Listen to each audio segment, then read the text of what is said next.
Are you new to real estate, or are you just looking for a quick refresher? You've come to the right place. I'm Cheyanne Terracciano, and this is The Road to Sold. All right, well, welcome everybody. Today we are going to be jumping into the class on open houses. And it might seem like one of those classes that you don't really think is a big deal anymore. Or maybe you've written off open houses, or you think they're not worth your time. But I'm here to walk you through open houses every step of the way and to talk you into trying to doing these open houses as much as possible. There's no better way to get your real estate career boosted. So open house in its very basics is it's basically a lead funnel for you. So our job as a real estate agent is to focus on trying to get as many leads as we possibly can, as fast as we can, and working those leads and really massaging those leads into a business funnel for us. The more leads you have that come into this funnel that you can begin working on, the more money that you're going to end up making in your real estate business. So I want you to consider all the different avenues that we're talking about over these next few weeks as leads that are entering inside of this business funnel. Now, one of the things that open houses, it seems to get a lot of negativity, is that people will say, you know what, I get maybe 5, 6, 10 people that come through my open houses, but I don't feel like they turn over. I don't feel like it turns into a client. I don't feel like I get as many leads as I should be getting through this. But there's a couple of the ways that I want you to think about this. And we really need to rethink what's happening in our real estate industry. And just like we talked about in the last meeting when we talked about living an intentional life and how there are companies and there are people that are constantly trying to take your attention away because they don't want you to use your own mind. They don't want you to think with your own mind. They want you to use theirs. They want you to use their brand, their company, their marketing. They want you to rely on them to create your own leads. And we don't have to do that in our industry. Now, one of the biggest culprits for something like this we all know is Zillow. Zillow is constantly marketing and advertising, and they're marketing and advertising our listings, your listings, because they're the ones that are doing a better job with lead capturing. So they're doing all of this lead capturing, and then they're taking your leads and they're making you pay them to give you these leads.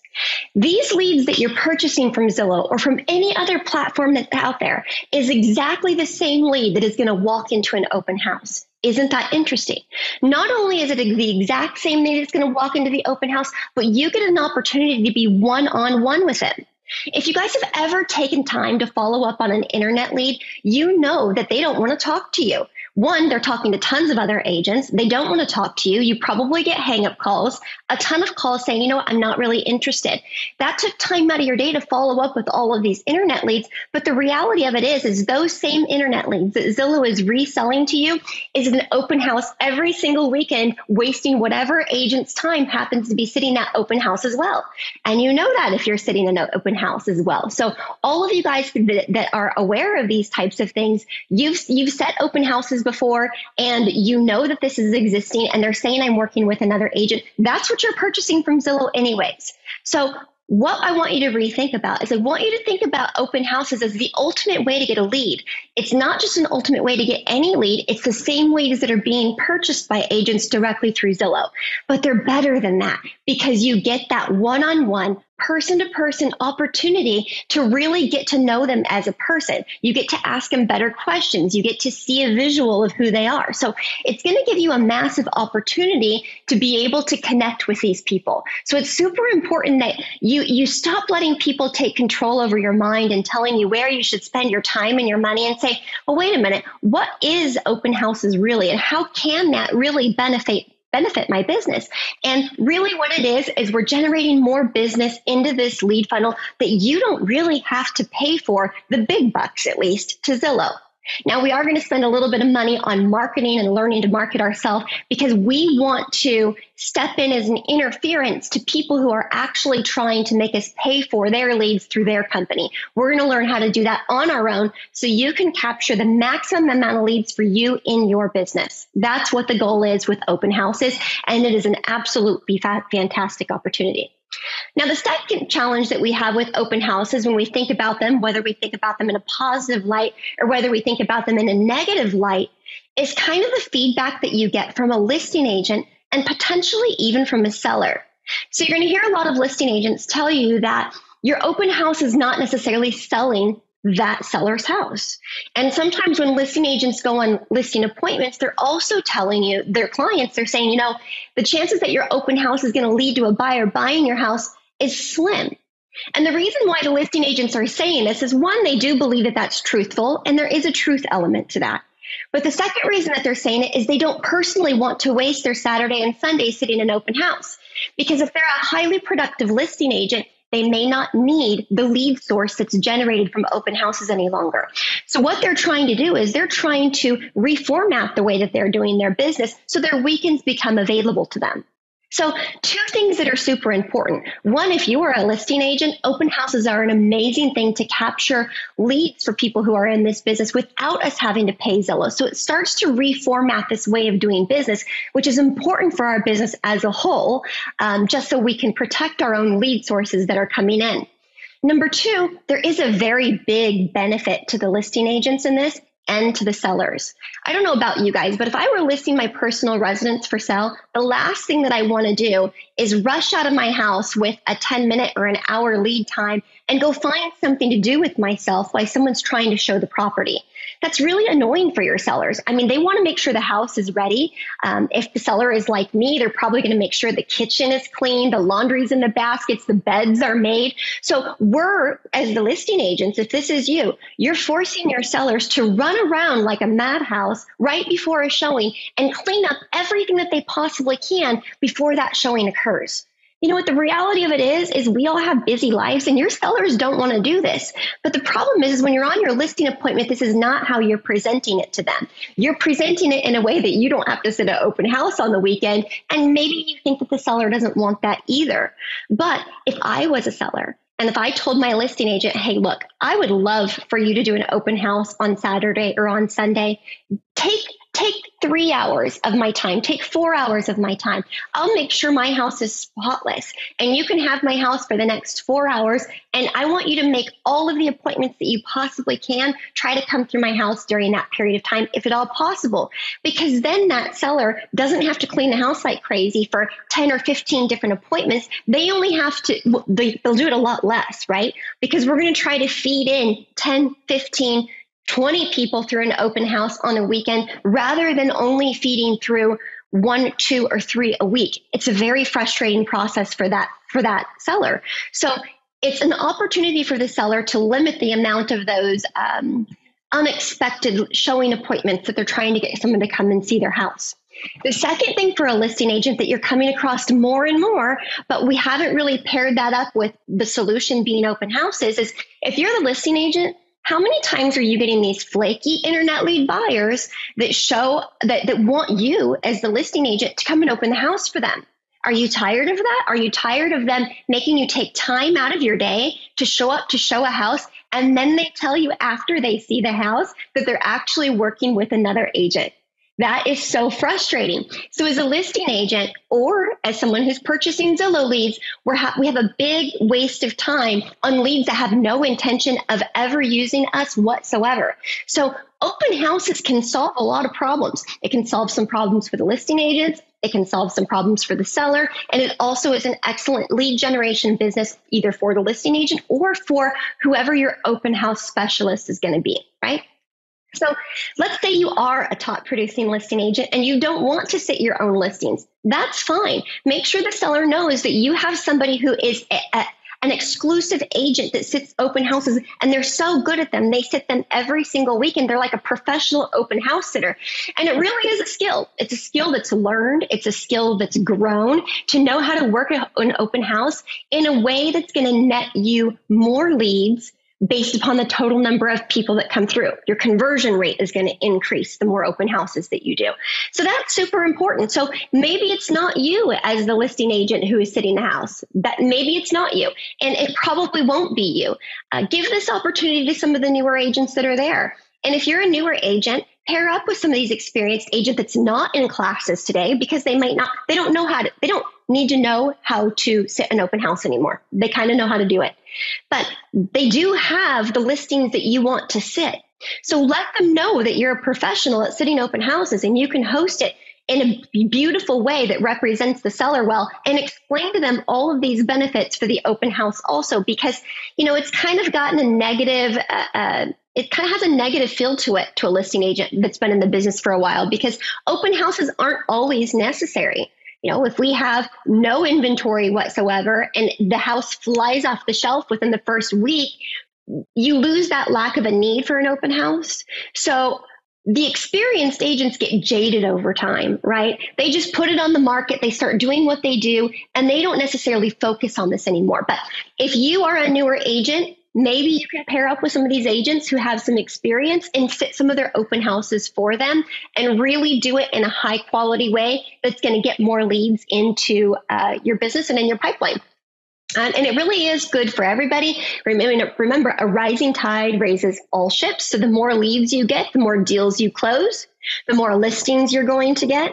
And those listings will also benefit all the other people who are in the company or your friends who need leads as well. So it's one of those things that feeds itself. If everybody does it and everybody focuses, then it is a great business model to focus on open houses. All right. So let's talk a little bit about open houses and conversion rates. Now, let's say you were to sit in an open house and you sit in an open house and you make yourself sit in an open house every single week. It's part of your business plan. Your day off is not Saturday. Maybe you shift that day off to a different day in the week. Maybe you take Wednesdays off or whatever. You flex your schedule a little bit differently, but you're going to commit yourself to doing an open house maybe once a week, right? If you have an open house once a week on a Saturday, you can expect that any given open house is going to generate about 6 people walking through, if you do it right. If you're not doing it right and you just throw some signs out on Saturday morning, the chances that you're going to get 6 open house visitors is going to be diminished. So now you're just wasting your time. If you're not going to do an open house and do it right, then don't bother, because you're right. Our Saturdays are nice for us to have. Let's stack all the things we're supposed to do. Okay, so out of those open house visitors, 3 of them are a complete waste of time, but 3 of them might be promising. Okay, you have 3 maybe sort of promising people, and you're doing 1 open house a week. That means that within 30 days, you're going to be generating approximately 12 leads. In 90 days, you're at 36. In 180 days, you're at 72. And 360 days, you're at 144 leads. These are potentially people that might be interested in buying from you. But we all know that these people are not very committed. They're very hard to convert. So let's say your conversion rate of 144 leads that you did for every single Saturday is only 10%. That's the only expectation, is a 10% conversion rate. Maybe yours is only 7%. So we got to work on our conversion skills a little bit. Maybe your conversion rate is better than 10%. That's definitely a possibility if you've got really great skills as a real estate agent. So your potential with only a 10% conversion rate of all of those people that are coming through is an estimated 14 to 15 transactions annually. You literally could grow an entire business on just open houses. If you want to increase your potential to make more money faster, do 2 a weekend. Saturdays and Sundays are when buyers are looking at houses, do 2. Now, I know I'm asking you to give up portions of your weekend, but you're in real estate. No one said Saturday and Sunday has to be your days off, right? Maybe you can have short open houses, 2-3 hour windows, and still have the majority of your day. Maybe you're going to take a day off during the week.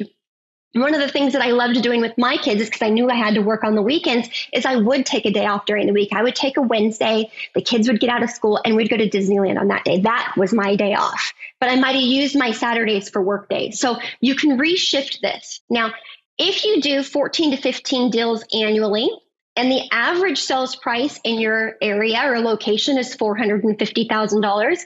And let's say you get an average commission of 2.5%. That is an $11,000 commission, which will be an estimated gross commission income for you of $150,000 to $160,000 a year. That's it on open houses. Just open houses, just on a weekend. It's absolutely amazing if you work them and if you work them right. So here's what we tend to forget, because we're going to commit ourselves to sitting some open houses. You're going to sit the first one. You're going to say, oh my gosh, Cheyanne, that was total trash. I got nobody worthwhile through this open house. What am I doing? It was my Saturday. I had better things to do. Then you're going to do that again the next weekend, and you're going to do that again the next weekend, and then you're going to stop because we are creatures of habit, and you're going to decide this isn't a habit that you want. But if you push through and if you keep doing it, it will be successful, because out of 144 open house visitors, 130 of them are no's. 140 visitors a year, 144 visitors a year, 130 of them are a waste of your time, right? I don't want you to get them all. You're not going to get them all. You're going to hear far more no's. You're going to hear hundreds of no's. They're not going to convert. But you know what? Some of them will. And the ones that do convert are going to equal $150,000 a year in gross commission income. That's where our focus is, and that's what we're trying to accomplish. So how do we make sure we're getting these conversion rates, and what do we need to do? The first thing that we need to do is we need to do some marketing, and we need to do some social media. It's going to probably take you 3 to 5 days of marketing, especially your first couple of times out, to make sure that you're marketing this listing correctly so that you can maximize the total number of people that come to the open house. You're already there on Saturday. You don't want just 6 people there. You want 20 people there. The more people you get into your houses, the higher amount of leads that you get, and the more potential for conversion that you get. So let's try to staff our open houses as much as we possibly can. So prior to your open house, one of the requirements that you should be doing is a slide broadcast. I'm going to teach you how to do it in this class, but we're going to do a slide broadcast. That is going to drop a phone message on 100 of your closest neighbors, and you're going to invite them to come and check out your open house Saturday from 2 to 4 p.m. And you're going to let them know if they have anybody who's looking to buy in the neighborhood, maybe a family member who's been trying to move to the area, to come and check it out. Now, I'm not asking you to call 100 people. That would be time consuming. I'm not even asking you to door knock, although I do think that would be helpful. I'm not even asking you to door knock. What this is you generating one recorded message, and it's going to immediately drop it onto 100 of the neighbors' cell phones. You don't have to talk to them. It goes straight to their voicemail, but it does reference your cell phone number. So if they want to call you back, or if they have any questions, they can do that. You can even encourage them to text you if they have a question. So that way it's not even a phone call. People really don't like phones anymore these days. The other thing that we're going to be doing is we're going to be making a Facebook post to your personal account. We are definitely going to be adding this to Facebook Marketplace if you have the ability to do that. Facebook, we know that's a behemoth of a marketing giant. It is making a huge push in real estate. If you're a listing agent, every single one of your listings should be on Facebook Marketplace. If you're not a listing agent and you're just sitting in the open house, the chances are the listing agent does not have it on Marketplace, because a lot of the agents who hold the majority of our listings right now, they've been in the business for a while. So sometimes they don't take the time to relearn new tricks, which means that these trendier things that are happening in our marketplace, they just don't get completed. They aren't even aware of it most of the time. So Facebook Marketplace is getting big. We are, of course, going to be making some Instagram posts and prepping for the open house. It's a really fun thing to do. There's a lot of things you guys have to get ready for to prep for the open house. So we're going to take these marketing opportunities to do them. So you're going to do Instagram, TikTok, and prior to the open house, you're going to update the MLS with your open house days and times, and anything else that needs updated, such as Zillow. Now, what happens is every single time you update the MLS with new verbiage, or you update Zillow with new verbiage, it refreshes the feed a bit because it recognizes that there was a change that was made, right? Same thing if you change a list price, if you change pictures, if you add pictures, if you add a video, any change that you could make to the way that the MLS or any of these other website platforms react to your listing is going to refresh it. So it's going to constantly have to update and change that. But you want the open house dates and time on the listing agent's MLS, hopefully by the Monday before. Because then what happens is, let's flip the script a little bit. Now we're representing a buyer. If a buyer sees this house populating on Zillow, or they're reading information on the MLS and it says there's a public open house that's going to happen on Saturday, most of them are not going to take off work, or they're not going to waste their dinner hour, or they're not going to waste their time during the week to try to get in to see this house, because they know that there's going to be an open house that's really easy for them to go to. So they can pop in whenever they want to. It's easier for the buyers to be at the open house. But a lot of people won't post the date and time of their open houses until the day before or even the morning of. But remember, our job is to maximize traffic. So anytime you can update your open house dates and time earlier on the sites and platforms that grabs that buyers are reviewing, Zillow and the MLS, then that's going to help your open house as well. So as an open house specialist, once you get used to working with a specific agent on their open houses, or 2 or 3 of them, you can ask them to update this pretty quickly and easily, and it'll be added for you and ready to go. Okay. Now, how are we going to create all of these things? If you're not already using it, Canva has got to be the most amazing thing in the whole entire world. It is the easiest marketing platform that you could use, and there is every single template that you could possibly imagine. So on the screen right now, you're seeing that I have just searched for open house templates.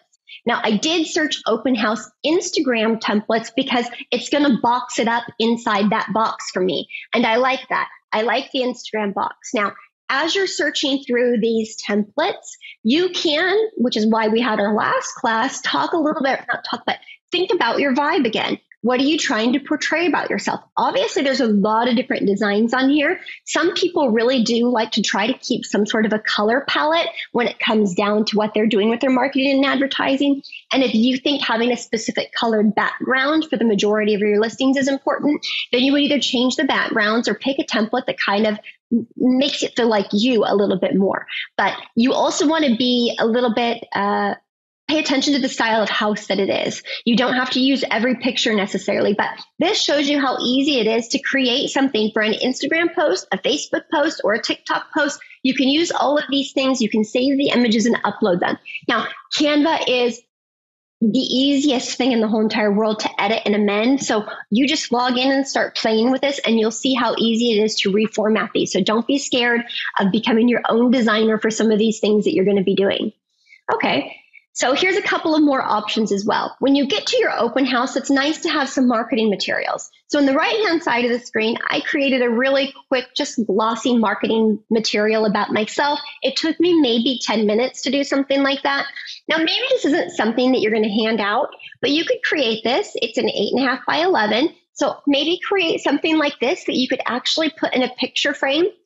So as you're staging your open house, you're going to have your snacks and your goodies. To have a few things framed up in different shapes and sizes is really nice as well. So you can create a quick flyer about yourself, something that just looks a little elegant and a little pretty, or again, represents you and your business. On the left-hand side of this, you're going to also see that I just have a random open house initial screen that you could use on Instagram. And very importantly, I did not put any of my personal information on here. I didn't put my brokerage. I didn't put my DRE license number. I didn't put some of the stuff on this open house post that I was going to make on Instagram. Now, a lot of agents do this, but what you have to be aware of is if your marketing does not have your identifying information in it, you can get flagged and get reported. So if your picture, if the post in the picture does not have the identifying information, that's okay, but the verbiage beneath it has to at that point in time. You have to make sure that you identify yourself, your DRE number, brokerage. Make sure you pop that information at least in the comments below. Next, and most important as well, also when you're doing an open house, is let's say you're sitting in an open house on behalf of another listing agent. One, you have to have their permission to kind of market the house, and you have to give credit where credit is due. So I can do this picture on the left all day long and say that I'm having an open house. There's nothing wrong with this image. In the verbiage that's beneath it, you're going to say that you're hosting an open house. You're going to describe the house. You're going to have some great verbiage on the bottom of it. And then beneath that, you would put listing provided by, or property is listed by, put the agent's name, and then you could say property is, open house is being set by open house specialist, whatever, put your own information, whatever the case would be. You have to reference that it's not your listing. The listing belongs to somebody else, okay? All right, now, what do you want to say? Now, there's a lot of times in real estate, especially when you're newer and you just don't have the words, you just don't have the answer. What you can do is go to ChatGPT. I'm sure all of you guys have heard of ChatGPT. It's an opportunity for you to get words when you need them the most is what I kind of think of it as. And one of my funny characteristics, I don't know why, but I like to think of ChatGPT as a real person. So I actually said hello to it when I prompted it. You really don't need to say hello to ChatGPT. You just put in your bullet points there. Like, hi, like it's going to say hi back to me, which I actually think would be hilarious, but it doesn't. So I want to ChatGPT to create my Instagram post for me. I was tired sometimes. I don't want to think about what to say. And I kind of just need an outline. Now, I'm probably not going to copy and paste exactly what ChatGPT tells me to, but it's much easier for me to amend something if words are pre-existing, or to go, oh yeah, I see the flow. Or sometimes our brains just don't want to work for us. So I don't care whether you're creating a biography about yourself. I don't care whether you're creating an Instagram post, a Facebook post, a marketing material.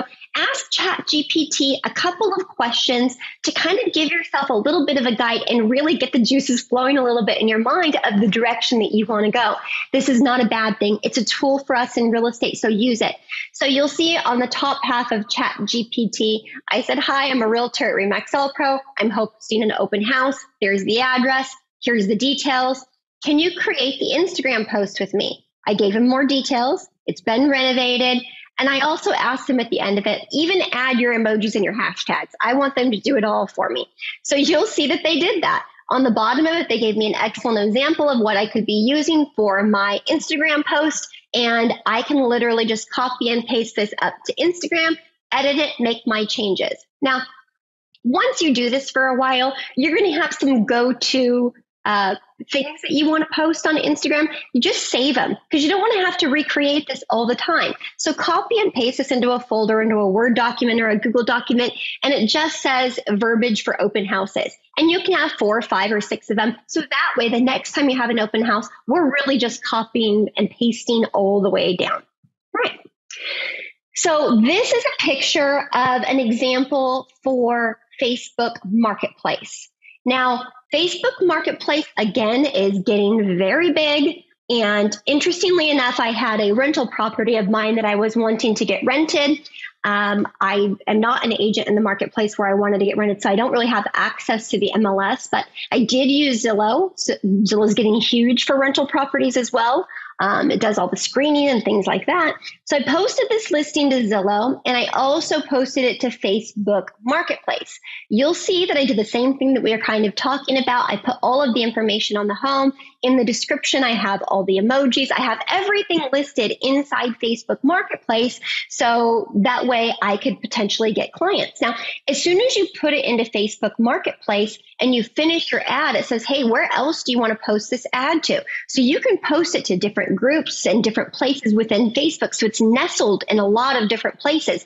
And Facebook loves this, and they're showing your listings to everybody because it would really like the money that Zillow has. It would like more money. Like Facebook doesn't have enough money, but it wants more money. So it's tapping into real estate. Okay. So interestingly enough, and this was kind of a test for me as well, is I wanted to see how many leads I got from which platforms.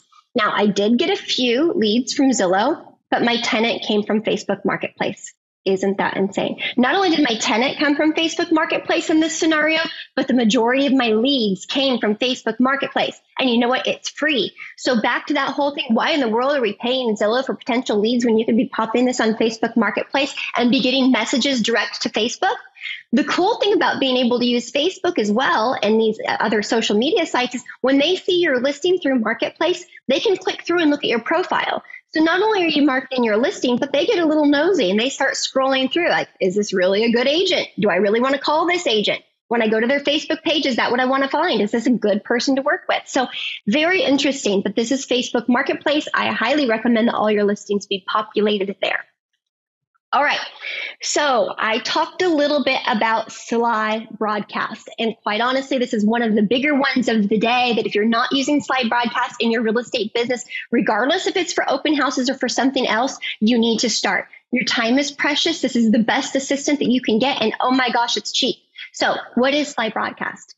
It's a service that provides an automatic way to send voicemails to as many people as you want. You could drop 500 voicemails, 1,000 voicemails, as many voicemails as you want to drop to people, and their phones won't even ring. They're not going to answer it. You don't have to talk to anybody. It'll send your message, just like you're recording it to them, directly to their voicemail for them.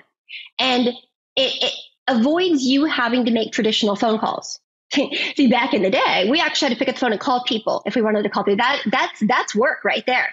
Open houses are easy these days. So we're going to be using Sly Broadcast to do that. So what does Sly Broadcast look like? When you go sign up in the corner on the top right-hand side, it's going to, when you sign up, it makes you pick a plan. So as soon as you sign up, you're going to have to pay for it. If you're not ready to pay for it yet, that's fine. Don't sign up yet. Come back to this video when you're ready to sign up for it and you're doing an open house. Now, as soon as you sign up, if you want to sign up just to play with it a little bit, all you have to do is pay $10. $10 will allow you to drop 100 messages. You could do $400, and they never expire, by the way. So you could pay $400 and it'll drop 10,000 messages for as long as you want to use this service for. So you could do bulk pricing and save some money, or you can, just do it affordably. If you don't have that kind of money and you want to do it one at a time, that's just fine. So you select your plan, you pay for the plan. You move forward to the next tab. This is what it's going to look like as soon as you open it up and you start a campaign. So when you start your campaign at the very top, and it's easy to find, it just says start campaign. Click the button. Very easy. You name your campaign your open house. So this is going to be an open house. The street I'm going to do my open house on is 1234 Superman Street. Under caller ID, I have the notes on the right-hand side. That needs to be your cell phone. Because if these people want to call you back, that's where they're going to call you back at. That's the number that's going to show on their screen. That's the number where the voicemail is going to come from, is your cell. So make sure that that is going to be your cell phone number. Next is a recording. So you can select the way that you want to do this recording. So you can do a pre-existing recording, or you can record a fresh one, or you can upload one. Now, let's pause for a second. Let's say we're doing this for more than just open houses. You're a top producing agent. Your time is precious. You got stuff to do.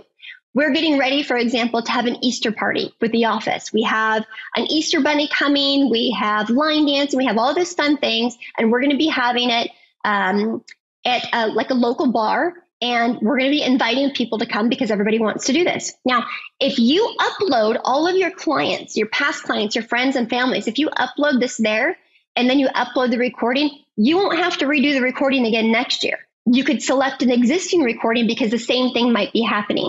Or let's say you want to call every single one of your clients and say, I just want to let you know I'm thinking about you for Thanksgiving. I hope you and your family have an excellent weekend plan, and I look forward to touching base with you soon. Or you want to wish them a happy new year. All of these things are great and easy things to call all of your clients in your database with one recording dropped fast. You guys should be doing this.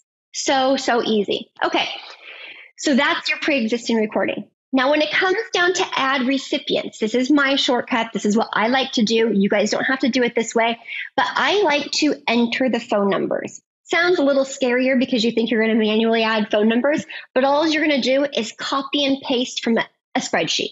So I copy the whole line of phone numbers, I paste it into here, and I am done. That's it. That's all you have to do. Then Sly Broadcast is going to immediately take every single one of those phone numbers. They're going to drop the recording onto those phones, and you've just left messages for 100 people in a neighborhood of your open house, right? Beautiful.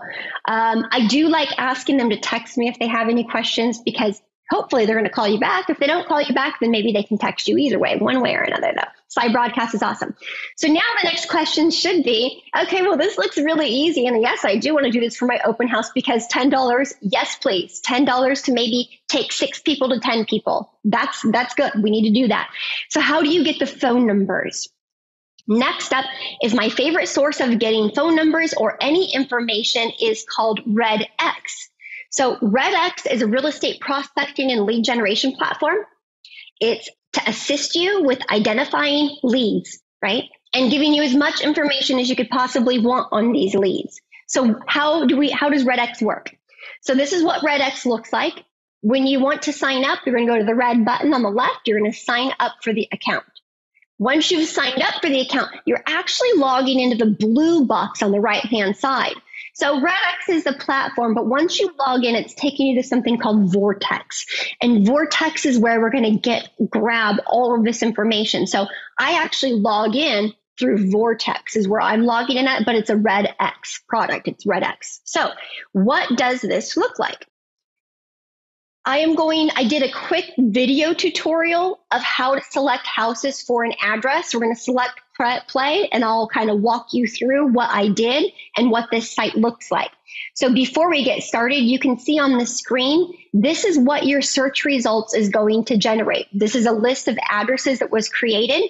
So we're going to have the names going down the center, and you're going to have the addresses going down the right-hand side. Some very basic information on the screen. All right, so here we go. So this is Vortex. You're going to go to Geo Leads, top right-hand corner in red. You're going to select Geo Leads. When you get there, on the left-hand side, once it starts to populate, you're going to put the address that you want Vortex to search. So you want Vortex to search within a radius or within a neighborhood, and you're going to tell them what the address is of the property that you want them to find, any houses that are surrounding it. So I'm typing in a house that I want to do an open house on. And then when I'm done typing in this house that I want to do the open house on, I'm going to select the nearest X amount of houses. So I'm going to select, you could select 50, you could select 100. You'll see I selected 100 for this report. It highlighted all of them on this screen. And then I'm going to generate the leads. I'm going to create the leads. It's automatically going to create it into a folder for me. It's right now thinking and processing and populating. So on the top left of the screen, you'll see where it says finalizing, and there's a small little bar going across. So now my leads are populating to the screen. This is every single person, the 100 closest neighbors. And it tells you a little bit about their house. You can see the address details going down the right-hand side of the screen, and you can see the name details. You click on the name, it's going to open up, and look at this. All the way to the left-hand side of the screen, you have their cell phone numbers, mobile phone, office phone, landline. You have their email addresses, both of their email addresses for the people who live there. You can collect tax information on any of their properties. You can make notes in the system. It gives you data and insight. This is absolutely crazy. It even tells you their likes. It tells you how much money they make. It tells you whether they enjoy cooking or motorcycle riding. It tells you every single thing about these homeowners at these houses. And it also gives you market insights about this particular neighborhood. So if you're getting ready to sit an open house, you literally can go through the market insights right here. You could go through the tax info. You can go through everything on this neighborhood and know pretty much everything you need to know. Plus you have all those details on the homeowners. So this is what Vortex looks like, and this is what Vortex generates. So I clicked back. Now I'm back in the main screen. You can choose to do a lot of things from the main screen through Vortex. You can, I'm gonna, when you see this, select all of them. So I selected all 100 of them. I can choose to dial them. So RedX will literally start calling all of them for me. If someone picks up the phone, I could pick up the phone too. That's a dialer if you want to invest in a dialer. I don't invest in dialers right now, but hey, if you want to, this is killer. It works. It's a little more expensive to add the dialer product. You can also choose to do a mailing campaign. So one, we're going to drop a voicemail through Sly Broadcast. That's number one. But maybe you also want to send a follow-up, or you want to send a flyer about the house. You can create labels right here. You can print the labels and handwrite them if you want to, or you can just print the labels. This is every single label for those 100 people that happen to be there. And it tells you on the bottom left-hand corner, if you choose to print labels, which labels it's compatible with. Now, what we're going to do for our exercise for open houses right now is we're actually going to go to the Other tab. So it says Dial, Mail, then Other. When you click Other, it's going to give you an opportunity to turn it into a spreadsheet. You can download it as a CVS file. You can download this as a Pages file. You can download this in a couple of different formats so that now you have this documentation and you can file it into a folder. Now, you can keep it in Vortex as well, but you can also save this Excel spreadsheet into a folder of a particular neighborhood.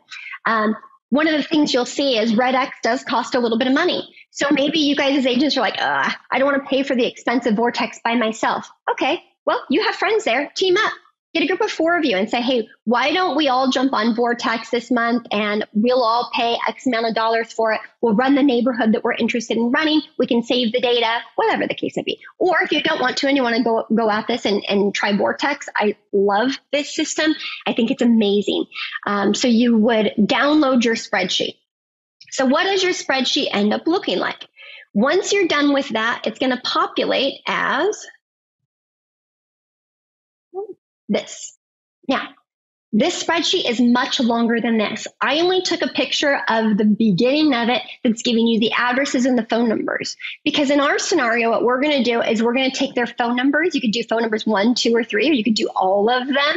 And you're going to copy and paste them into Slide Dial, and you're going to pop them in there. Now, you do see that some of these are referenced as DNCs, which is technically a do not call, but you can copy and paste them and pop them into Slide Dial and drop your voicemail in there.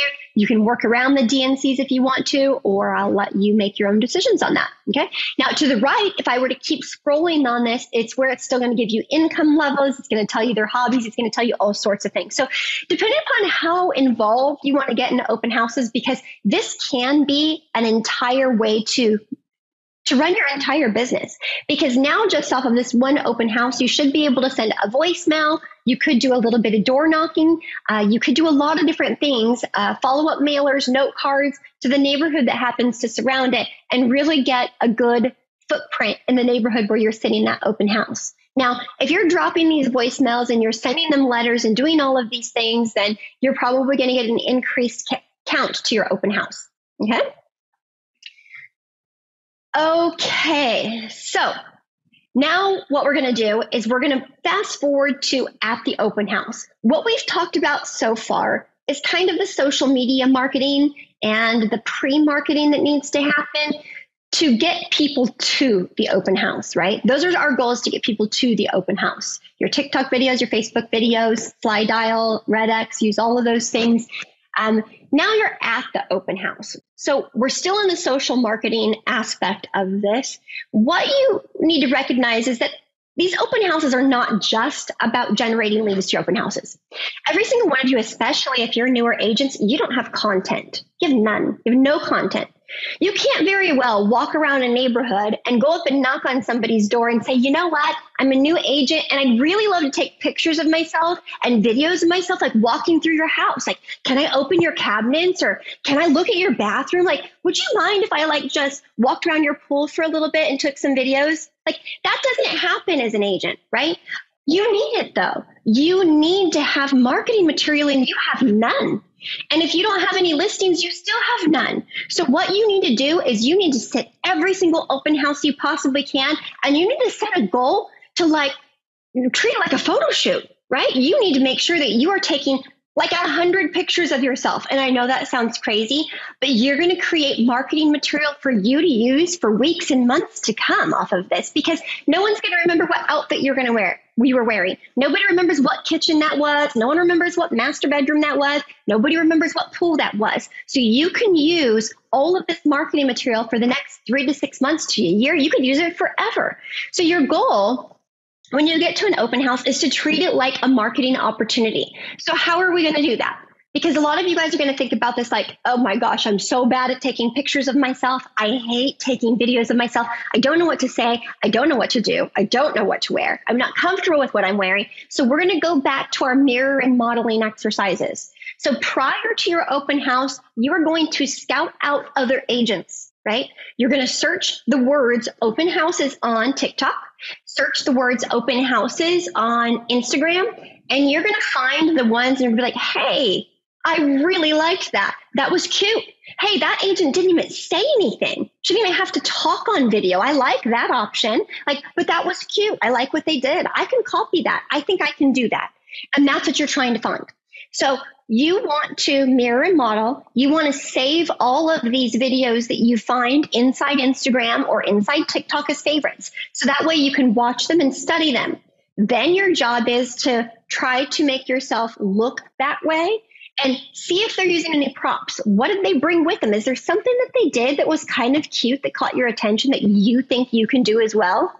Now, it's kind of weird. I was actually at a training class. It was a coaching class. It was a coach that was telling us this, and it catches me off guard all the time because this generation of real estate is so different than the generation of real estate when I first started in this business. They were literally teaching you to steal other people's content. They call it swiping. There's a word for it. It's called swiping. On Instagram, they even call it remixing. It is so popular right now. That is the whole goal. Someone creates this one random dance and then everybody remixes it. They do it again and again and again and again, the same exact thing.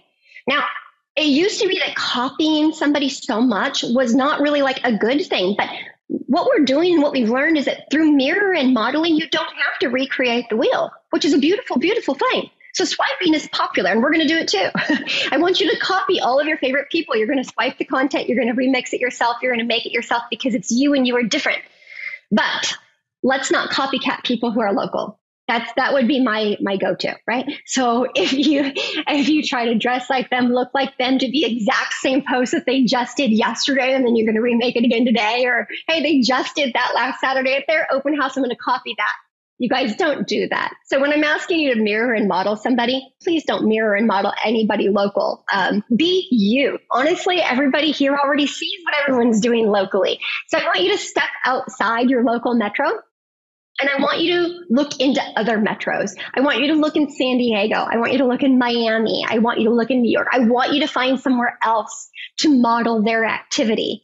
And sometimes in mirror and modeling, we had talked about a few Instagram profiles where one guy's a rapper and then the other girl is great, but she's always wearing the same exact clothes over and over again because it's got her slogan on it. They've created themselves, and that's great. So who you're mirror and modeling, find that metro, right? So if you're a very country style of person, you have a farm, you live on a farm, you love horses, you have a horse, you have chickens, you go out to see your chickens in the morning, you would be searching for an account that maybe has something that's a little bit more country, right? So find the accounts that do these things that match what you could do to be unique, because that's what's going to vibrate in our marketplace. And then we're going to recreate those when you get to your open house. So remember, we have a prior to open house task of finding it, because you need to prep for this. I mean, it is literally a photo shoot. You've got to prep for this. You need stuff for your photo shoot. And then you're going to recreate it when you get to get to that open house. So one, is our ultimate goal to collect leads? Yes, absolutely. We want money. We want this to turn into commission for us, because all of us need to make money to feed our families. But you also need content. So in order for you to be successful on social media, you have to have a lot of content to be able to post. Open houses are perfect. Okay. So what we're looking for is B-roll. This is what it's called. So you need a collection of pictures and short videos that you can utilize quickly. I don't know about you guys, but sometimes you're probably on Instagram and you're like, no way is that agent wearing that already this morning. No way are they actually doing that. You see posts all day, every day of agents using B-roll. I promise you, none of them are actually happening right there in that moment in time. Sometimes these agents are literally sitting in the airport getting ready to fly out on a vacation because they're going to Hawaii, and they're making posts as if they're working. But the only reason that they can make posts as if they're working is they have so much B-roll of themselves. So here's what we're going to do. You get to the open house and you're going to make sure, if you go by yourself, that's fine. Maybe you're shy, but take a friend, right? And then you be that friend to somebody else. Take a lender with you, because guess what? Your lender should have B-roll also. So you're going to make each other do this together. They can video you, you can video them. And it doesn't have to be anything grand. You don't have to say everything perfect. B-roll sometimes is just a video of you setting up the open house. It's putting your phone on a stand and watching you set out the snacks. It's watching you tilt your picture perfectly. It's watching you do something very, very short. They're little snippets. It's like a moving picture. Very short moving picture is what you're trying to accomplish, because when you put that all together inside your Instagram post, it's going to create something pretty darn unique. So you need a lot of B-roll. So what I would tell you, especially if you don't like yourself on camera, and especially if you don't like taking pictures of yourself, is that means to do it more. So if you take a picture of yourself and you take 5, you're like, oh, I really don't like any of those 5 pictures, then take 100. I'm not even lying. Take 100 of them. Take 100 of them in different places around the house. Don't look at them. You're going to create your post for that day. So you got to pick a few of them. Don't delete them. Don't do anything with them. Sit on it for a day or two. Then over the weekend or the next weekend, when you're cleaning out your camera roll and you're looking through it with fresh eyes again, you're like, you know what? I actually liked these 10 pictures. Then delete all the trash ones, right? Keep those 10 pictures as B-roll for yourself. Same thing, you need B-roll video clips. This does not have to even have you in it. You could create B-roll of pools. So let's say you start collecting B-roll of every single open house that has a pool when you do it. One of these days, you could make a reel on pool homes, right? And it could be fun and it could be cute. You could make a B-roll post on kitchens. You could make B-roll posts on any of these things. The other thing to consider is there are some apps that have free B-roll. So you can create your own Instagram post, Facebook post, etc. So if you search the App Store for B-roll or video clips, free stock photos, free stock videos, you're going to come up with apps that you can download where you can save pictures that have already been created by somebody else and you can utilize those. So what are we actually going to do? You need props. It's so weird. I'm asking you to take props to an open house, but I am. So let's say the open house that you're going to be sitting has a pool. Maybe you should go get a gigantic blow-up ball that's at the pool. Someone should stand at the opposite side of the pool of you throwing the ball into the pool. It's kind of cute. It's kind of fun. It makes it unique.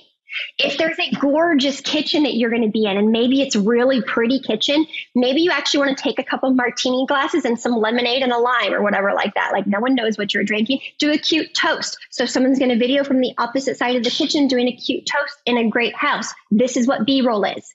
So if you're not doing this at your listings right now, then you're absolutely wasting time while you're there. Now, hopefully we're doing this while clients are not present. If your client is there, we're not taking pictures of ourselves. That's not the goal. We're talking to the client. So you might even want to plan to either be at the house 30 minutes early or stay at the house 30 minutes later after you pick up the signs to clean up all of your stuff and to take pictures of it, whatever the case may be. Spend the time. That's your marketing time, right? And you can do it pretty quickly. It'll happen faster than you think it does.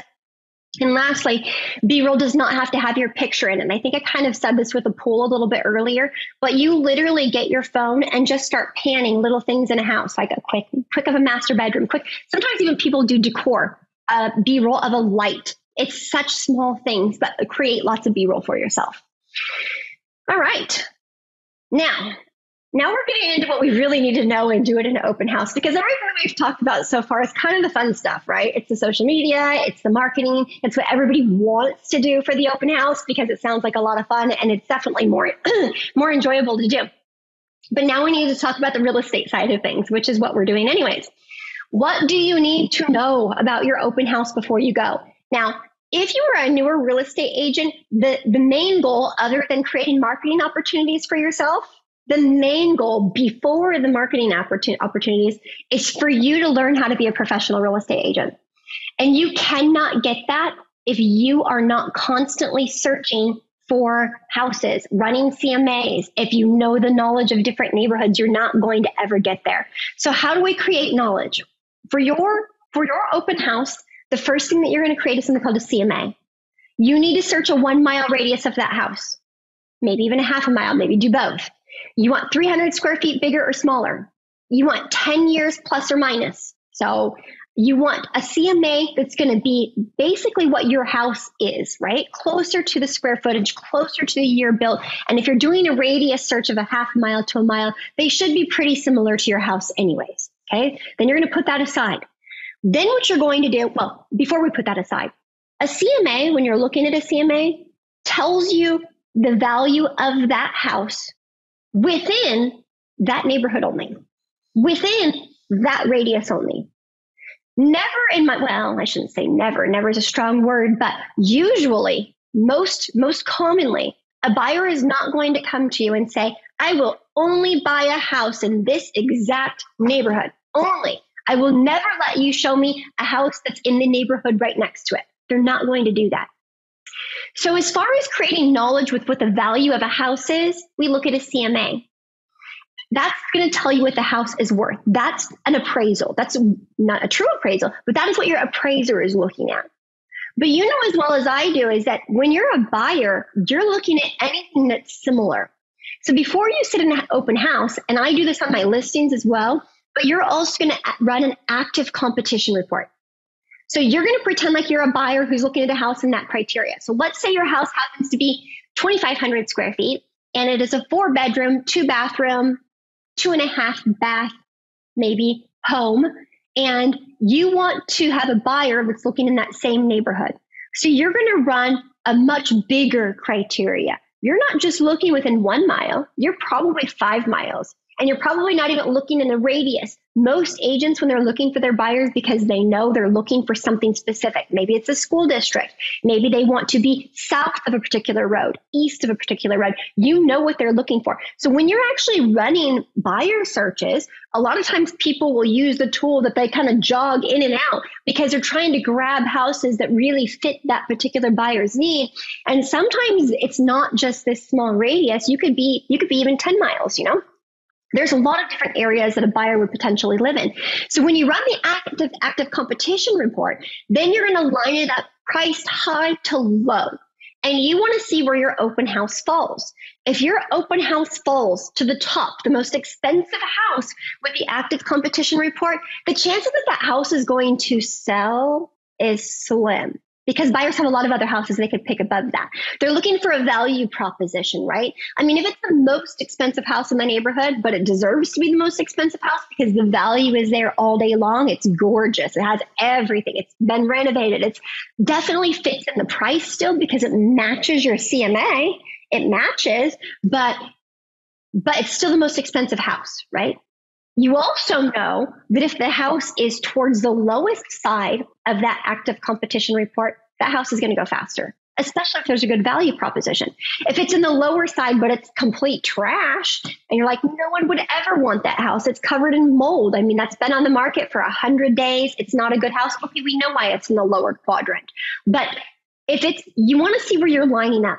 Now, as we're doing this, we should gain knowledge from it. We're not just running the report, clicking print, and taking it to the open house. Your job is, especially if you're newer, to analyze it. So what price point did you find at the highest? What was the lowest price point in that neighborhood area? What was the price per square foot? What was the highest price per square foot, lowest price per square foot, average price per square foot? You're now matching a value proposition within neighborhoods and within search criteria for buyers by sitting this open house. You're gaining knowledge. Because then next time you're hanging out on a weekend, or maybe you're one of your kids' games, or maybe you are hanging out at the bar and having a drink with friends, and someone says to you, hey, I'm thinking about buying a house. How much is something like this in this area? You should know the answer to that. You shouldn't have to look it up. You shouldn't have to say, oh, you know what, I'll call you tomorrow. You should know. And the thing is our newer agents, sometimes you can get outworked. You can get out knowledged by the agents who have been in this business because they run CMAs and active competition reports probably 3 times a week, maybe more.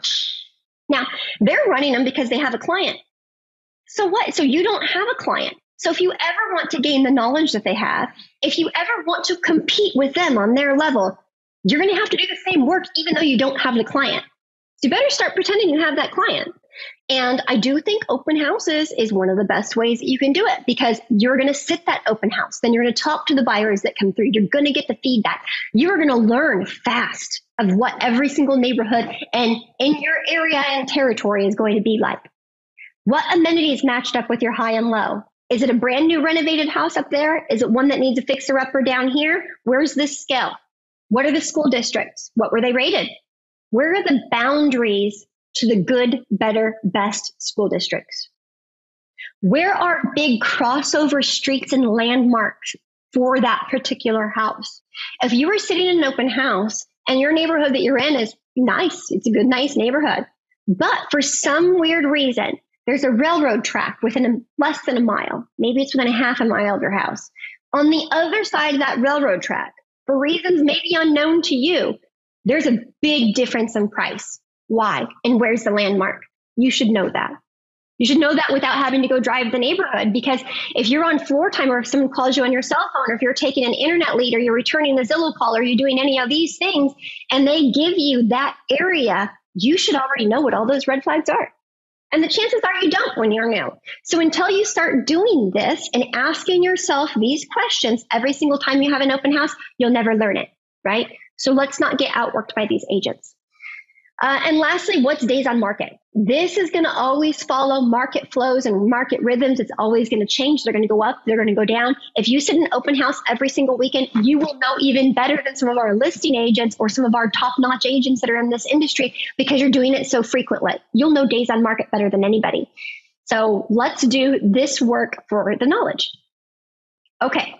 Next up with knowledge. Now, this is just long-term practicing, and initially you might have to practice a little bit longer, but over time you need to be able to answer some of these questions.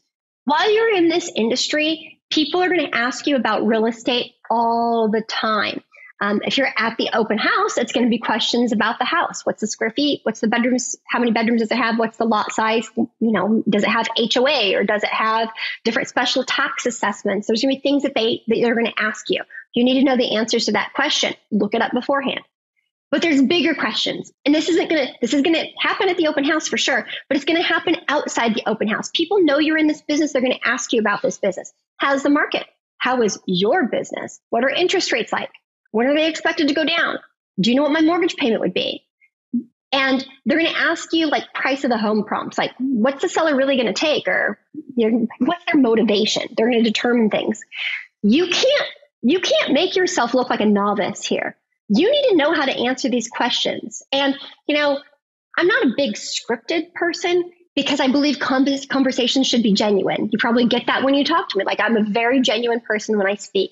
Your conversation shouldn't be scripted. It should be genuine. So you need to practice this enough, or you need to gain enough knowledge so that this becomes your everyday way of speaking. You need to answer these questions without the pauses. You just need to know it like this. So take the time to think about that. And initially, this could start as scripting a little bit. So you need to ask some questions and you need to be able to answer them. Now, let me give you a little bit of a cheater advice. Ask ChatGPT first. Right? Save yourself some time. Don't ponder these questions too long. Don't make yourself think about this too long. Ask ChatGPT. How is the real estate market in California? How is the real estate market here? And you know what? This is a good prompt too. You don't want to just be repetitive news. I want to pitch everything in a positive light. I'm a positive person. Things are extremely positive in the real estate business right now. We have way too many people who are talking negative about this real estate business right now. I have no idea why that is happening, but we shouldn't be talking negative about the business. The business is great, but who's it great for right now? The seller. It's a great time for sellers to sell houses right now. They're making more money on their houses right now than they have in a very, very long time. It's a beautiful time for a seller to sell, especially if they've been in their house for quite some time. They've had a lot of equity. So if there's people that are wanting to downsize, if there's people that are wanting to retire, if there's people that are wanting to move out of state, it is a great time for them to sell right now. So when someone asks me how the market is, you want to always answer the market is great, because it's great for somebody at that point in time. A lot of people like to think the market is great when we were back and rates were extremely low and houses were extremely cheap. But you know who that wasn't good for? The seller. But it's the weirdest thing, because houses were flying off the shelves when interest rates were cheap and buyers wanted to buy like crazy. So the only reason we said, how is the market and how is our business? The only reason you said great is because it was great for you. Your commission was great, right? So how is the real estate market today? It's great. It's great, really great for the sellers. It's providing them an amazing opportunity to be able to make moves that they haven't been able to make in a long time. You're not just here to represent commissions and buyers when interest rates are low or things are doing this. There is somebody that this market is great for right now that needs you right now. So this market could be great for them. So let's describe that. We need to describe what's actually happening in the market. When they ask you how your business is, this is a big question. Now, if you're newer, what this could look like is, if you're not a confident person, if you don't have a lot of self-worth, if you don't believe in yourself, and if you don't have all of these things naturally, this is a question that you need to be able to learn a little bit better. How is your business? Business is amazing. I absolutely love what I'm doing. I get to do a lot of marketing. I'm always on Instagram. I'm always on Facebook. I'm sitting a lot of open houses right now. There's a ton of buyers that are walking through the open houses. There's a ton of interest in real estate. I love showing properties. I love a lot of things about this business. You list the things you love about what you're doing.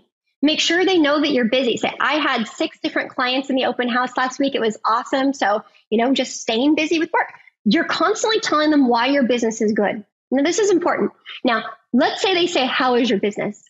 And you really want to be genuine with them, but you start to answer that question truthfully and genuinely in a way that they're your best friend. They're not your best friend. They're your client. Your potential clients.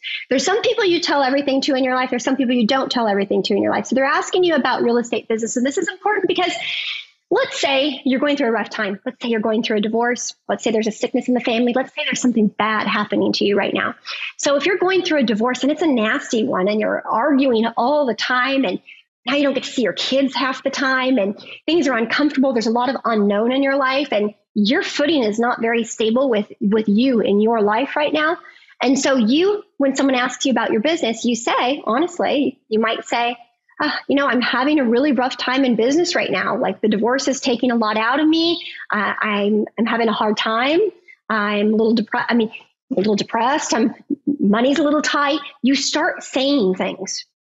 That person you said them to, when they're going home and they're having a barbecue at their neighbor's house and their neighbor says, hey, I'm thinking about selling my house. And you think, gosh, I was thinking about referring Cheyanne today, but Cheyanne's going through a hard time right now. So I'm not going to refer her because she's got a lot on her plate. Like she's going through this divorce, like she's got a lot of stuff going on. And like, I don't think this is a good time for her, but when she gets back on her feet, maybe I'll refer her then. Or gosh, Cheyanne's really sick right now. She's really struggling with her health. She's got some stuff going on, or maybe one of her kids are sick or whatever those negative things are. If I let that person know what I am going through and that it's causing me a problem and I'm having a hard time, they actually don't refer you. And the weirdest thing is if you're going through a hard time, whatever that hard time happens to be, you probably need business more now than ever. But that's not what happens on the psychology side of this to the people that you're talking to. So not because you're not a valuable person, or not because I don't want you to be genuine with your friends, or not because people shouldn't care about what you're going through. That is all true. But there are times and people you should talk to. You want to talk? Call me. We'll talk about it all the time. Tell me what's going on in your life. I am happy to hear what's going on in your life. I'm happy to help you. But when you are out and about and you are in this marketplace and you are at your kids' activities, or you are at a party on the weekend, or you're doing something and someone asks you how your business, the answer is great. And you define why it is great. And you define it with a smile, right? So it's very important that what you're doing, you reflect that, because when you say your business is awesome and you've got a ton of leads and a ton of buyers and, I don't have any problems with my business right now. I just got a call from a seller yesterday who wants to list their house. Then when they go home and they think about referring someone, they're like, you know what? Business was hard for that person right now, but this person over here is kicking butt. Who do you think they're going to use? They're going to use the agent that is kicking butt. They don't want to use an agent that is not kicking butt, because there's a reason why they're not kicking butt. They're going to use the good one. So your business is great, and figure out why your business is great. So other questions, again, ask ChatGPT, talk to your lender, ask these questions of your lender, and figure out a good way to have a conversation about these things. Now, again, top producers already know the answers to these things. They do this because they have to do this in their business. They really have a seller. They really have a buyer. They're answering these questions all day long. So if you're not answering these questions all day long, you need to start doing activities that's going to force you to answer these questions all day long. Therefore, we're back to why open houses are absolutely amazing for you. Gives you all the practice in the world. Okay, needs list. So what do you need to do when you are at your open house? What are some of the items that you're going to need to take with you? You are going to need your open house signs, balloons, your open house review form. I'll show you that later. Clipboards, pens, marketing materials, snacks, drinks, baskets, bins, a Bluetooth speaker so you can play some music, some cleaning supplies, toilet paper because sometimes it won't be there for you, paper towels, emergency safety considerations potentially, candles, smell good spray, lighters, your CMAs, your active property competition, and your selfie stand. You want to take all of these with you. Maybe a chair. I don't know if I have a chair in there or not, but maybe a chair. So you're going to jump on Amazon. You need to get yourself some type of a selfie stick, right? Something like this that you can travel with. Cool thing about these selfie sticks is they come with this that links to your camera. You can take 100 pictures of yourself within a matter of 5 minutes very easily in lots of different areas to select the best one. Clipboards. Take clipboards. For a 6-pack on Amazon, you can get them for $11. A chair. These are folding chairs. So these are bar stool style. I found these at Walmart. I actually keep them around because they're extremely handy little things, and they fold up. So you can take them with you on vacant houses, and you can sit there at the bar if you'd like to. Some people like to take folding tables and tablecloths and chairs, and great if you want to do that. I don't want to have to cart all those things around. So if you have the folding table, wonderful. You can set it up beautifully when they first walk in the house. I have a tendency to set up in kitchens. I think these bar stools are a great backup plan if there's no bar stools already available to you. All right. Okay. Now, if you are going to set up your snacks, now we're kind of moving on to snacks, and we're moving on to your giveaway items. Now, when you're talking about your giveaway items, you want to think of something that's not just an instant consumable. You want to think of something that's going to create a lasting impression. You want them to see your name over and over and over again for a longest period of time you possibly can. I'm sure you guys have seen on Instagram, there's a lot of people with like charcuterie trays and things like that. And that is wonderful. So they're beautiful. It makes great Instagram posts. People love to eat it when they get there. And that's also wonderful too. So if you're going to go out and spend the kind of money to do something like that, fine, do it. But remember, it's not going to be the lasting impression they have is, oh, that was nice, right? And they might remember it for a little bit. You might want to give them something to take with them that's going to be a little bit longer lasting impressions.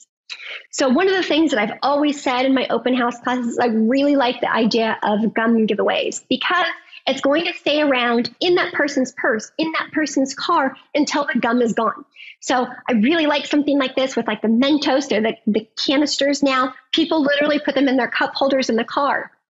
Now, again, I am making something like a sticker that I can post to the top of this can with my information. So you'll see it says Remax All Pro. For this, because I was planning on using it for an open house, I put, nice to meet you. Call me when you're ready to make a move. I have my cell phone number. I have my name. It's simple. It's easy. And they stay good forever. So now if I'm sitting at open houses, because I'm an open house pro, and I'm doing them every single Saturday, instead of at the last minute having to rush out to get drinks or food or whatever it happens to be, maybe I'm just making it quick and easy. Maybe I'm just going to give them something to go with, right? You can do a mix of both. What type of house are you going to? Not only that, but this has a lasting shelf life. It's not going to go bad if I keep it around my house for a long period of time. So I could put it in a bin and it could probably stay good for quite a while for me. So I really like this option. Okay. Any other ideas like that are great though too. So you say, okay, Cheyanne, super cute sticker. Where'd you get it? Back to Canva again. You can search contact information stickers or thank you stickers. It's going to pull up a ton of different options for you. I just typed my name everywhere you saw words at and put it right over the top of that. So super easy. Now, also when setting up, I don't ask people to sign in. I know you're going to get a lot of feedback from a lot of different coaches and people that are telling you, please make them sign in. Nobody wants to sign in with you. I'm sorry they don't. Maybe they want to do an electronic version and they've got their iPad and they're extra nifty. Maybe people will use it. Maybe they won't. My best response that I ever get is from having an open house review form.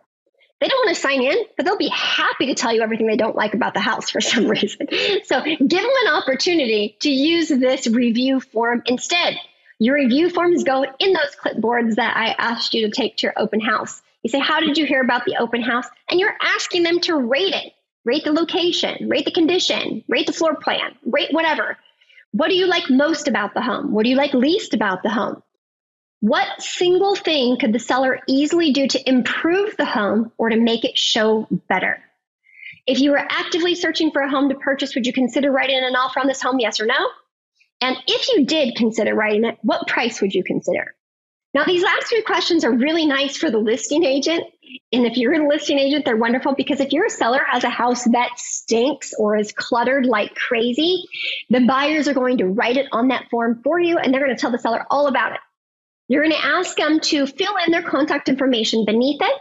And then at the very bottom, you say, if you're currently working with a realtor, provide their contact information. Now, what I do is I tell everybody who walks in and just say, look, I set open houses on every Saturday of the month. For my open houses, I get about 5 to 6 people every single Saturday. Every month I hold a jackpot. All of your names go in a drawing for a $50 Amazon gift card. Now, would they be willing to fill out my form then? Probably, maybe. I would definitely get an increased amount of people filling this out. So I normally also have this open house review form in a frame, in an 8.5 by 11 frame. This open house jackpot form, I designed to be a 5 by 7. So that way I can layer them. It kind of looks nice when you're doing it. And then every single person, I really do put them in a drawing. It gives me an opportunity to call them. If you want to call every single one of them, maybe you do a $5 Starbucks card for everyone who filled out the form. Whatever, you do whatever you want to do with this. But this is a good recommendation because you'll actually get people to fill this out for you. But one of the things that we need to work on is more of your conversion skills. This could probably be a class in and of itself, but sometimes when you're at the open house, I think a lot of people really don't know how to talk to people. And I don't think they really know how to behave at the open house sometimes. So we're going to kind of go through some ways that you can work on conversion skills and how to create some rapport with the clients that are coming in. These videos are recorded as well. So you can always come back to this. We record it. We post it on the YouTube channel. You can come rewatch it. So if time is getting late for you, I totally understand, but I am going to keep going for you. Okay. So what are we doing during the open house? You do not own a client. Some people misunderstand this. It's not your client. You don't own them. They're a lead. You're going to earn their business and you're going to earn their loyalty over time. Now, how do you do this is we've got to be better at talking to people. You've got to practice the art and the beauty of conversation. And it's kind of like our writing skills, or it's kind of like handwriting skills. People just don't do it anymore. We live in a world that is purely social media. We live in a world where you get to type your responses to people. We live in a world where you go to lunch and everybody is on their cell phones instead of looking at each other and talking to each other. Now, I know that's the world that we live in, and that's the world that we're going into, fast forwarding into. So that's going to stay around. So as far as when you leave the open house, that's going to happen. You're going to communicate with people on social media, text message. There's no more face-to-face. There's a lack of conversation. Sentences get shorter and more, abbreviated. We don't communicate anymore. We don't talk to people anymore. And I think that that's what we need to work on a little bit better, is how to have real conversations with people.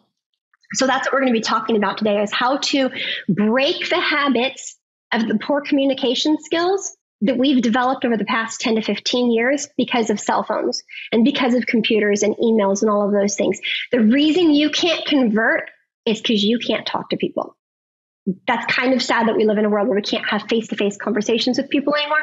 So it's something we need to actively work on, which we can do definitely during an open house. You're going to see when you first start sitting open house, your conversion skills are going to suck. You're going to convert like 5% of your leads. The more you do it, because of the more conversations and knowledge that you have, your conversion skills are going to get better and better and better and better. And that's very important to this business. So, and then Sam Walton, of course, has a quote that is saying there's only one boss, and that's the customer. And he can fire everybody in the company from the chairman on down simply by spending his money somewhere else. And that is so true. You think that you own these clients, but you don't. They could be working with an agent right now and they will flip and work with you just like that because they like you better. And guess what? That's their right. If you didn't sign a buyer broker agreement with you and they decided they don't like their first agent because they're not as good as you, they don't like the way they talk to them better, they don't think they do as much work for them, they don't think that agent's showing up, they will switch. And you know what? They have the right to switch. If they don't like the way you're doing business, then by all means, they should use somebody else. But that works both ways. That means if they currently have an agent with somebody else and their agent is terrible and you're over here like a rock star and they want to use you, that should be okay too. The only time that is not okay is if there's a contract in place. If there's a contract in place with that buyer, that contract needs to be removed. And that's up to the buyer to do. That's up to that person to contact their former agent and get out of that contract if they want to get out of that contract. But you also, though, want to be decently respectful of people who have another agent. If that agent is a good agent and they're doing a great job and they have the flaky buyer, give them an opportunity to be aware that buyer's shopping around a little bit. But what if the buyer still doesn't want to use them? That's still their prerogative, right? The buyer is the one who's buying a house. They're buying a $500,000 house, $1 million house. By all means, they should get to pick the agent that works with them. So they're not your client. You don't own them. You have to continue being a great agent for them to continue wanting to use you.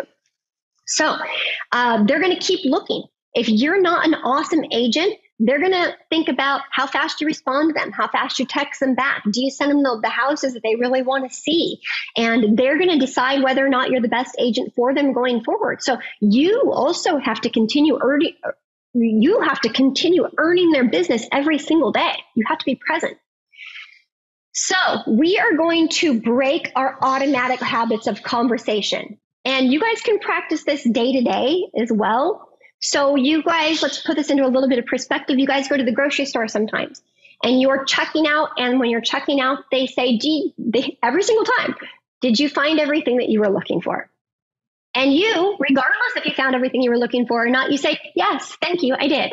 Because you wanted to end the conversation, you wanted to move it forward, you didn't want to talk to that person. You have found and became a habitual communicator who has learned to close the gap on wanting to have any conversation with that person whatsoever, to get to the grocery store and back on with your life like this. Everybody does it.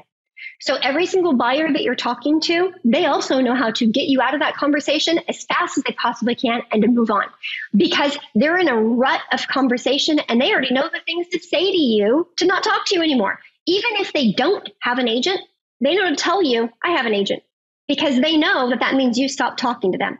That means you're not going to follow up with them, right? Because they've learned what to say. It's a habitual conversation. So we're going to break that. So when you're going through your grocery store and they say, did you find everything that you were looking for? Instead of saying, yes, thank you, you need to practice how to talk to people again. You want that checker to remember you. You want them to remember that you're nice, and you want to remember that they looked you in the eye and you had a conversation with them. So break their habits too. I want you to see if you can make the other person break their habitual conversation. That's what you need to practice to convert. So when you're at the grocery store and they say that to you, say, yes, I did find everything that I'm looking for. I'm so excited. I'm having taco night at my house tonight. It's my kids' favorite. Because then she has to stop and say, wait a minute, they didn't ignore me. I have to respond. You forced a response from that person because you broke the conversational rut that you're in, right? Does this make sense? You have to learn to do this, and you have to do it with the buyers when they're coming to the house. You have to stop the scripting. Oh my gosh, no more script. Learn how to communicate with people. So when you're moving on and you're at Starbucks and you drive through and they say good morning, or they say, how's your morning going so far? You want to pause and say, you know, it's a beautiful morning. Sun is shining and I'm on my way to wherever. Don't say good. You don't get to say that anymore. So same thing, when you're at an open house, break that conversational rut. So they're coming in and they're expecting to say something very specific to you. Oh, we're just window shopping. And they already know what you're going to say. You're going to say, oh, take your time. Let me know if you have any questions. Just stop. Come on, we can't do this anymore. You need to ask them about yourself. Oh my gosh, it's such a beautiful day today. Or that's even pretty generic when you think about it. You can say other things. Just say, what are you guys out and about doing on your Saturday today? Or after this open house, I'm running to my son's soccer game, or I have 2 showings tomorrow. Talk to them, right? Don't say the standard junk that every other real estate agent has been taught to say. Take your time. I'll be right here. Let me know if you have any questions. Oh my gosh, please don't say it. If you sit in an open house with me and you say that, I'm going to scream. All right. So talk to them. Break that conversation. How do you do this? Well, you show interest in them, genuine interest in them. If there is a girl that walks in and her shoes are fabulous, let her know her shoes are fabulous. Or if the guy comes in and he's got the new pair of Nikes on, you actually should be saying, hey, those are great. Like, I just bought that pair for my son. Or what are you guys out and about and doing on your Saturday? And then you find a point of interest. Point of interest. Show interest in them. Ask them what they're doing. And then find a way to communicate with them about what they're talking to you about, right? The next thing that you want to do is you want to be extremely confident. Now, this is going to come with time, especially because we're not used to talking to people, but be confident in your conversation. Look them in the eye, smile. It makes a difference. That confidence will grow the more and more you do this. So this is going to be a natural growth process as you move forward. All right.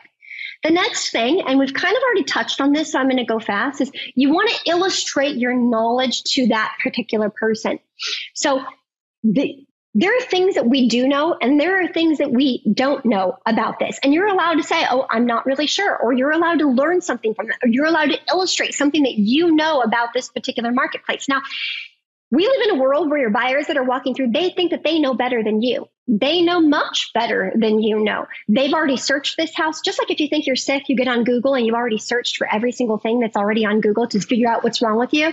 So half the time you don't go to the doctor because you've already self-diagnosed yourself. I promise you the doctor knows a little bit better than you do, but they're doing this. We do this self-diagnosing thing. Well, our buyers are doing that as well. So again, you want to stop whatever their thought process is on what they think that they know and offer them some little piece of something that you can tell them to illustrate that you know something different, because then they recognize you as an expert in that industry. And I'll give you some examples as we go forward. All right. The next thing you're going to attempt to do is determine their motivation and their ability to buy. You may not be able to do this by asking. You're not going to say, what is your motivation to buy a house right now? You're not going to script it. So you're going to try to figure out what their motivation is through having a common conversation with them, just being people, right? Just talking to them. Next up, remember in your open houses that your image matters. So whatever you're trying to portray, you want to make sure you look confident. You want to make sure you're dressed confidently. You want to make sure you're making the appearance that you want to make sure that you're making. And sometimes it's little things, chin up a little bit, right? Not all the way up, but you want your shoulders down and back. You want to have a good posture when you're there. You want them to look like you are in charge of that open house. You don't want to look slumped. You don't want to look like with your head down, and you don't want to look like you're uninterested. You want to be very interested in everything that is going on with that person who is walking through, because your image matters. Shoulders back, chin up a little bit, and be confident with this. The next step we've touched on a little bit as well. This is energy. How fun is it to take a coaching class with somebody who has zero energy whatsoever? Oh my gosh, it's boring. You've sat in classes in college, you've sat in classes in high school, and the teacher is monotonous, right? Energy is a living, breathing thing, and it transfers to people. So maybe you're tired, maybe you're sitting at your computer and your laptop doing some work, but when someone comes in, boom, 100% energy. Chin up, shoulders back, and you're in this. You're having the conversation with them. You're happy, you're positive, you're vibrant. And if you don't feel vibrant that day, you got to figure out how to feel vibrant that day, because you need to have energy. They're going to like that about you. All right. Now, next up is you're going to be honest and sincere with them while illustrating knowledge to them. So we've kind of talked about this a little bit before by illustrating knowledge, and that you know something they don't know to a certain degree.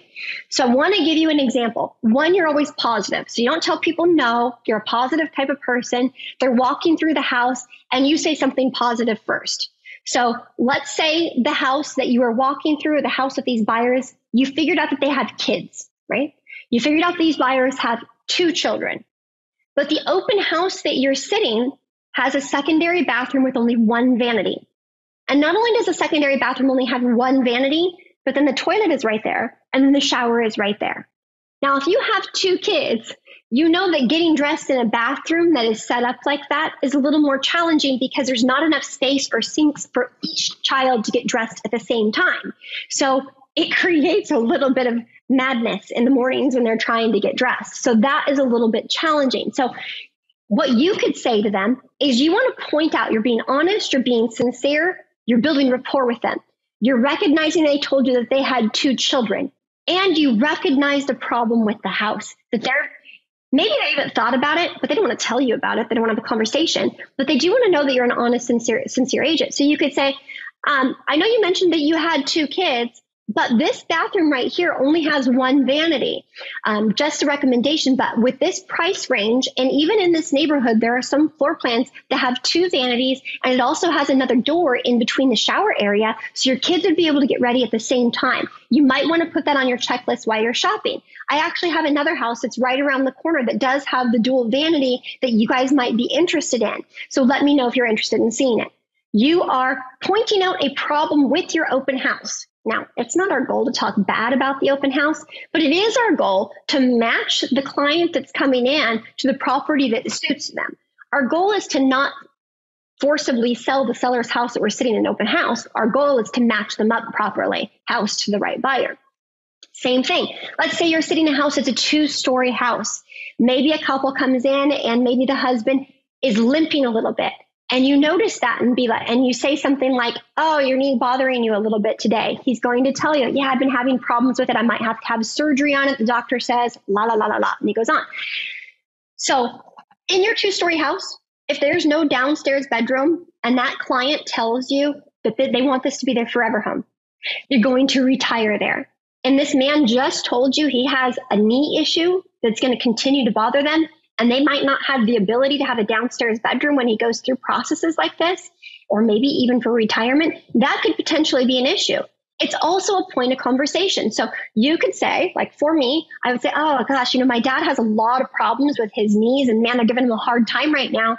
So he's 70 years old right now, and they actually just sold their house because his master bedroom was upstairs. Sorry, not master bedroom. His primary bedroom is upstairs. So he's having to go up and down the stairs so many times that it was really becoming too much for them. So they just sold their house this past year and they bought a single story instead. So I'm having a conversation, a real one. I noticed something. I built rapport with them. I noticed a problem with the house that he's viewing. And I synced all of that together so that they knew we cared. And then he's going to say, yeah, you're absolutely right. We probably should only look at houses with bedrooms downstairs. They won't even look at each other, husband and wife, and say, gosh, you know what? Our agent didn't tell us that. And we almost wrote an offer on that house last week, right? Big deals, big deals. Okay. Same thing. Garages are things that you could point out. If you're showing a 2-car garage, maybe find one that has a 3-car garage. If the house that you're going to be sitting open has a wood fence, maybe there's houses in the same price point that has a block wall fence. Is that a big deal if they have dogs? Yes. Maybe we can match that up a little bit as well. Okay, so what I illustrated is I was telling stories while I was building rapport and while I was at the open house. I didn't just sit at the front door and say, let me know if you have any questions. I was telling stories. I was walking them potentially through the house. I was pointing out things. Hey, this secondary bathroom has a single vanity. I don't know if you have 2 kids, but this could be this. I was pointing out the things that I knew that I could be a problem solver for. So you're going to be a problem solver for the houses to the buyers when you're working with them. All right. Thankfully, a very long class today, but the last step of all of this is to nurture your clients. So your conversation is not supposed to stop with them after the open house. It should go on long after this. So you had all of these people coming into your open house. You need to figure out the best way possible to database them.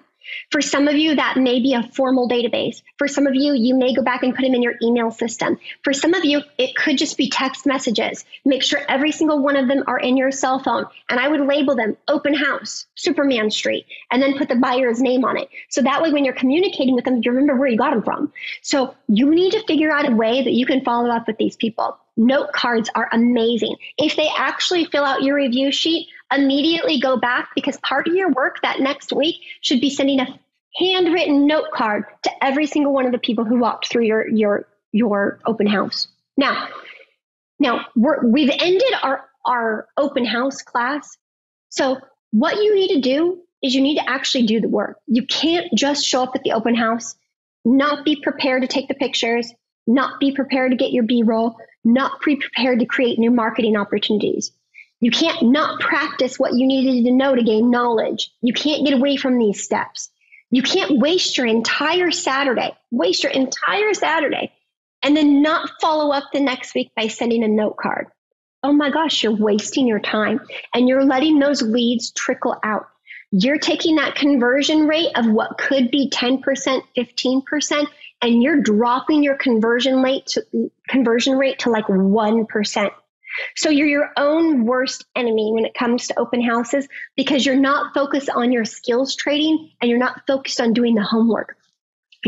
This is not just about having a real estate license, you guys. This is about maximizing the amount of time you have with your day, the effort that you have to put into the different things that you're putting it into to convert that into clients, and to convert that into dollars, which converts that to your retirement, your children's college, paying off your car, not stressing about your mortgage payment, not doing all these things. And it's by sending a simple note card. It's by setting up slide dial setting up slide dial a few days before. Do the work, you guys. If you don't do the work, you won't make that money. And all of you who joined my very first class, when I told you, I said, look, like out of all of you guys who are coming through this class, if I have 20, 5 of them will be top producers. 5 of them will make $100,000 their very first year. And then I'm going to have 5 of them that will do none. And this is why, because they just simply didn't do the stuff they're supposed to do. If you're going to waste your Saturday, do the work. So I believe in you guys. I am your biggest cheerleader. Let's knock some of these open houses out. Start tracking them, because I guarantee you, if you start sitting your open houses, and especially if you can commit to doing 1 a week, then you guys are going to have the biggest, baddest real estate business that you could possibly imagine within the very first year. So let's do this. Thank you for joining me today on the road to sold. If you like the information, hit subscribe below. We're going to make sure to give you a lot of great informative information on our channel.